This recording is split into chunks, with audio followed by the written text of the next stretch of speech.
Come spend a day with me in Hong Kong. Kakagising ko lang and iinom muna ako ng Hikari Orum. Ito talaga yung best glutathione and pinaka-effective for me. And yes, pinayagan ako ng doctor ko kasi sobrang okay na okay ang ingredients nila. Meron din siyang S-acetyl, which makes it super effective. Makeup time! Brow gel lang and lip balm, cheek tint, and we're done. Pero wait lang, may mascara pa pala. Let's go! So this is my outfit. Gusto ko lang mag-dress para ganda-ganda lang. At eto na nga yung mga kaibigan ko. Nag-almusal lang kami ng fruits and let's go! Sinatakal na siya. Of course, our first stop is Ichiran. Sobrang favorite ko to.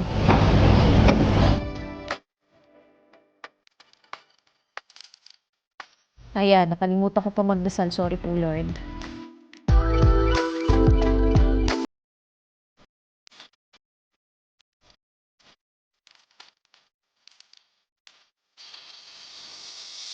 Dessert time. At ito naman yung isa sa mga favorite ko, ang soft ice cream. Sa gilid-gilid lang siya mahahanap pero sobrang sarap niya.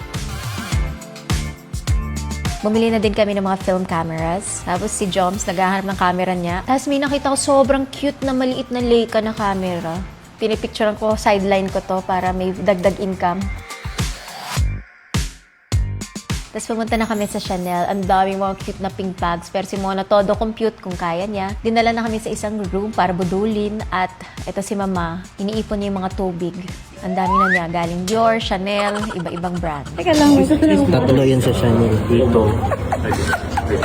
At yes, nabudol ako ng Chanel. Then we went to Dior at kasi gusto ko i-surprisean yung aking editor. Editor ko na siya for more than 5 years. First time niya mag-abroad. Kala niya nagmo-model lang siya dahil may bibilan ako.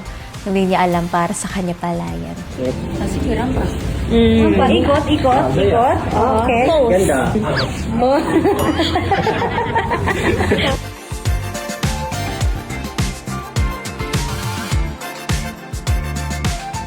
Ganda. Papat mo, Joms, yung isa. Happy birthday. Sa'yo nga yung regalo ko.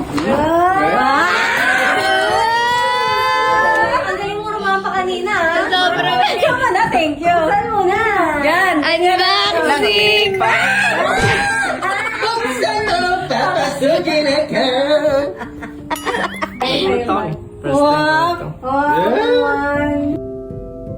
Wow, may unboxing siya sa sarili niya. Pero naka-silent. Thank you.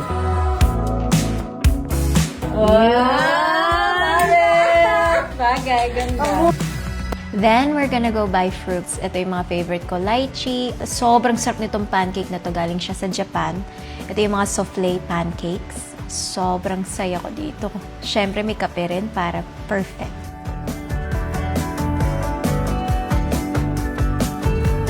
Ito yung ibang mga kinain din namin. Sobrang sarap. And of course, to end our day, my cup of tea. My favorite milk tea. Cheers!